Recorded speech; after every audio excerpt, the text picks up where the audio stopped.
In this video, we'll look in more detail at what happens when a neural network is discriminatively fine-tuned after it's first been pre-trained as a stack of Boltzmann machines.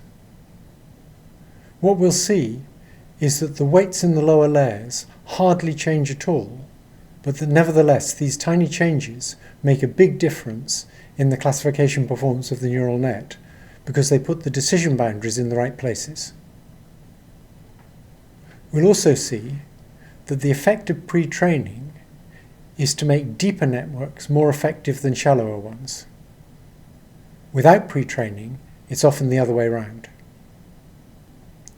Finally, I'll give a fairly general argument about why it makes sense to start by doing generative training, and only after this is well underway to consider discriminative training. So now we're going to look at some work done in Yoshua Bengio's lab, examining what happens during fine-tuning after a net's been generatively pre-trained. If you look on the left, there's the receptive fields in the first hidden layer of feature detectors after the generative pre-training but before the fine-tuning. Then on the right, there's the same receptive fields after the fine-tuning, and you'll see almost nothing has changed. Nevertheless, the changes helped with discrimination. Here's an example of how pre-training reduces the test errors for networks with one hidden layer. The task was discriminating between digits in a very large set of distorted digits, and you can see that after the backpropagation fine-tuning, the networks with pre-training almost always did better than the networks without pre-training. The effect gets even bigger if you use deeper networks. So here you can see that there's basically no overlap between the two distributions, and the deep networks with pre-training have got better than the shallow networks, and the deep networks without pre-training have got worse than the shallow networks. This is showing you the classification error and the variation in classification error as you change the number of layers when you're not doing pre-training. And you can see that 2 layers appears to be best, and by the time you've got 4 layers, you're doing considerably worse. By contrast, if you use pre-training, 4 layers is better than 2 layers, there's much less variation, and the errors are lower. This is a visualization made with t-SNE of what happens to the weights during training for both pre-trained and non-pre-trained networks. And they're all plotted in the same space, but you can see they form 2 distinct classes of networks. The ones at the top are networks without pre-training, and the ones at the bottom are networks with pre-training. Each point shows a model in function space. It's no use comparing weight vectors, because 2 nets might differ by having 2 of the hidden units swapped round, so they'd behave exactly the same way, but the weights would look very different. In order to compare networks, you have to compare the functions that they're implementing.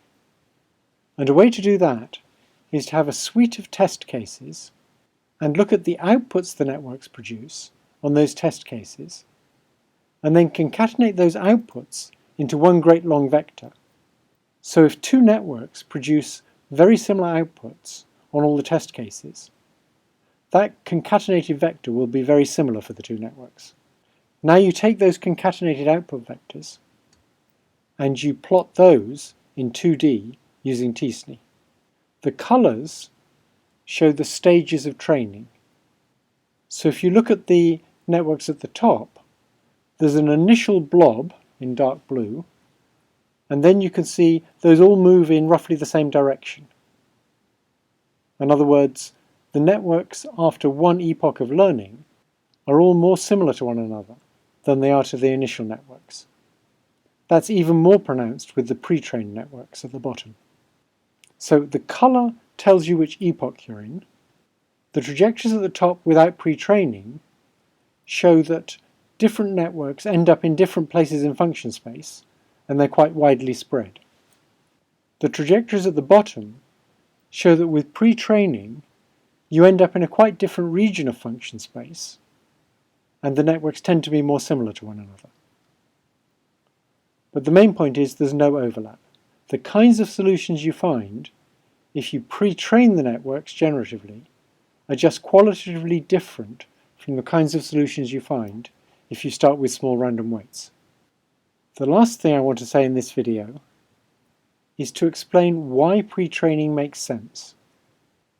So let's imagine that the way we generated pairs of an image and a label was by taking the stuff in the real world, using that to generate an image, for example by taking a photograph of something, and then, having generated the image, we attached a label to it that didn't depend on the stuff in the world.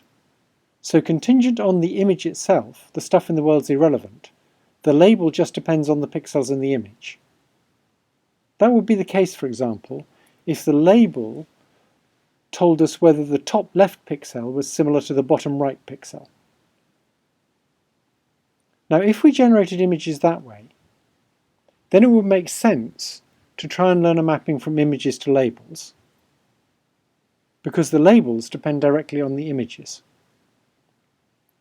But actually, it's more plausible that the way we generate image-label pairs are by there being stuff in the world that gives rise to an image, and the reason the image has the name it has is because of the stuff in the world, not because of the pixels in the image. So you see a cow, you take a photograph, and you call that a photograph of a cow because you were looking at a cow when you took it. Now the point is, there's a high bandwidth from the stuff in the world to the image, and there's a low bandwidth from the stuff in the world to the label. For example, if I just say cow, you don't know whether the cow was upside down, whether it was brown or black and white, whether it was alive or dead, how big it was, what else was in the image, whether it was facing you or facing away from you. All of those things aren't conveyed by the label. If you see an image with thousands and thousands of pixels, you typically know all of those things. You get much, much more information about the causes of an image by looking at the image than you do by looking at the label of the image. So in that situation, where there's a high bandwidth pathway from the world to the image, and a low bandwidth pathway from the world to the label, because the label typically contains very few bits, it makes much more sense to try and recover the label by first inverting the high bandwidth pathway to get back to the stuff in the world that caused the image, and then, having recovered the stuff in the world that caused the image, to decide what label it would be given. So that's a much more plausible model of how we assign names to things in images. And that justifies having a pre-training phase where you try and go from the image to its underlying causes, followed by a discriminative phase where you try and go from those underlying causes to the label, and perhaps you slightly fine-tune the mapping from the image to the underlying causes.